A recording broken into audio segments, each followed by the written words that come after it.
day 17 of my 30-day video challenge, and today I'm going to share with you my foundation routine. I thought about this a lot because as someone who used to have really bad acne, I still feel like sometimes I'm caught in the mindset where I still feel like my skin is really bad, even though on an intellectual level I know it's gotten a lot better. So it's always a little, gives me a little pause when I think about getting on the camera with no makeup, but I'm gonna do it. I'm gonna show you the concealer, foundations, and powder that I use. Obviously, you'll see the techniques that I use to apply those products as well. You'll see the different brushes and other tools that I use to sort of pull the look together. Now, I'm not doing anything other than skin, so, no brows, no cheek color contouring, no lips, no eyes, or anything like that, just a basic skin routine. So I hope that you find it helpful, but please keep in mind that this is obviously tailored to my skin, which is quite oily. So even though the routine itself is pretty sound, you may have to sort of tweak different things, different products, so that it works best for your skin and its need. So I'm gonna stop rambling and we'll get right into how I do my foundation. Alright, so sort of before we get into it, just to let you know, I have prepped my face. I use this Evening Primrose Eye Cream by Korres. Normally, Embryolisse is Embryolisse is my moisturizer of choice, but I'm currently out of it. So I decided to try Kiss My Face Peaches and Cream Ultra Moisturizer.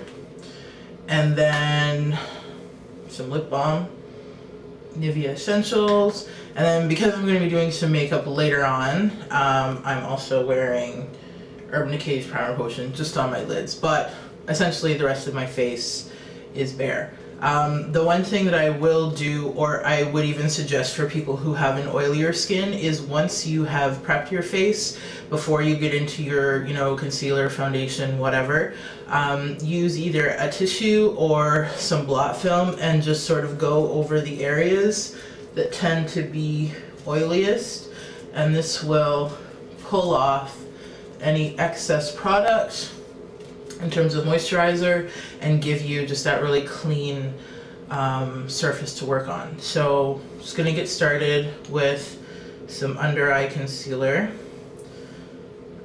I am currently using MAC Pro Longwear. This is in NW35 for under the eyes. And I just like to do that sort of triangle shape from the eye down to the nose and back up, just as a sort of subtle sculpting technique, I guess. And I pull it up in between the eyes as well, in between the eyebrows, down the nose, and I make sure that I get in around the nose as well.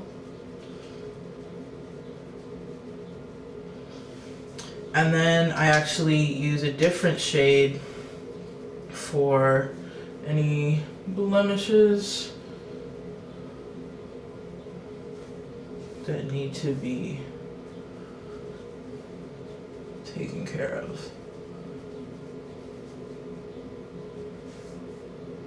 And I like to use this brush. This is the 130.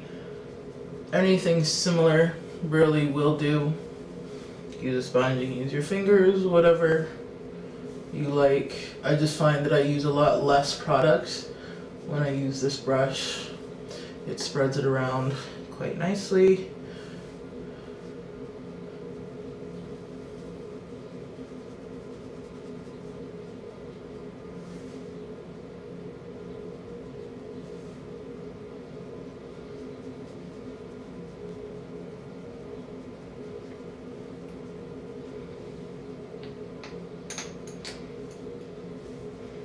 And then lastly, I just do a little bit across the forehead and the temples, since I have a little bit of scarring through there.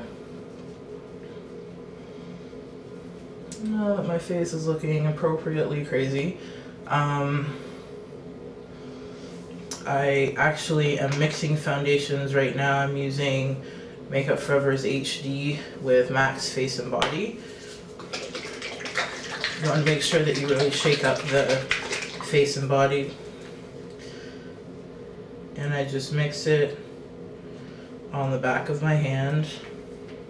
And I just find that this combination gives me a really nice finish without being heavy.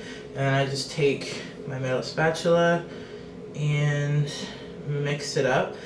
And I mix a lot of my foundations just because I find it really difficult to find, you know, that perfect match. And right now, too dark for the 153 on its own, but still too light for 170. So I mix these two, and it actually, they get along quite well, and it makes a very sort of creamy kind of consistency there. It's not runny or anything like that, so I find it goes on quite well. And then I just use a flat topped brush to apply and then to buff it in. This one is from Crown. It is from the Badger hair series, Italian Badger I think is what it's called. And it just pretty much goes everywhere.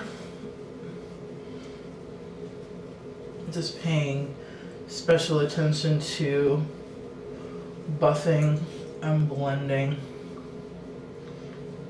so that you don't end up with any streaks or areas that are patchy. And I focus a lot of it along my jaw because again there tends to be quite a bit of scarring from old acne. And I don't add anything else to the brush, but I do pull it down again just to sort of blend everything in. And then sort of just go back and touch up anywhere that I feel needs it. Now, I don't try to sort of perfect my skin too much in terms of, you know, every single bit of discoloration and scar being invisible, because I still like my skin to look like skin. And I feel just sort of, you know, through my own experiences that this works well for me. So now that that's done, I actually take a setting powder. This is Max Prep and Prime Translucent on a tapered brush, and I roll it under my eyes to sort of push it into the concealer and then buff like crazy. As you all know, I am not a fan at all of reverse raccoon eyes. I think it looks disgusting. So again, I roll to actually engage the powder with the concealer and then just sort of work back and forth to buff it out. I will pull a little of it through the nose, which looks gorgeous. I kind of use this more through the areas that tend to get super oily. I mean, I'll still get oily, but a little less so than otherwise. I was actually kind of impressed with this powder because it does seem to do an actually really good job of absorbing. And again, once it's all pressed into those areas, I just go over it and over it and over and over and over to make sure that it's actually buffed in properly.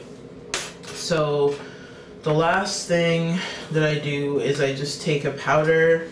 This is Studio Fix in NC42 and a kabuki, and I just pick up the powder and push it into the skin. Some people don't like to use this over a liquid, but I find that, again, because I'm not working so hard to perfect with the liquid, that this is just a nice sort of diffusing layer. And again, once it's pressed in, I just lightly buff everything out to make sure that everything